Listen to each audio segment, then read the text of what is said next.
27 siswa SD Negeri 17 Logia, Desa Liangkabori, Kecamatan Logia, Kabupaten Muna harus mendapatkan perawatan medis.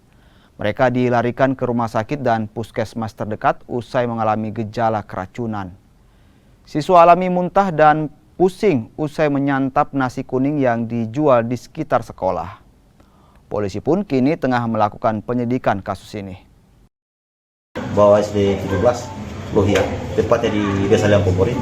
Itu anak-anak SD katakan keracunan. Berapa orang? Sekitar 27 orang. Kelas berapa dia? Menyebar, ada kelas 1, ada kelas 2, sampai kelas 6. Makan apa dia tadi? Nasi kuning, isinya itu mie, telur, harganya 2.000. Baru memang ini yang menjual ini sudah lama menjual situ, barusan tadi ada gejala lainnya. Untuk ini yang menjual ini apa dilakukan pemeriksaan hari?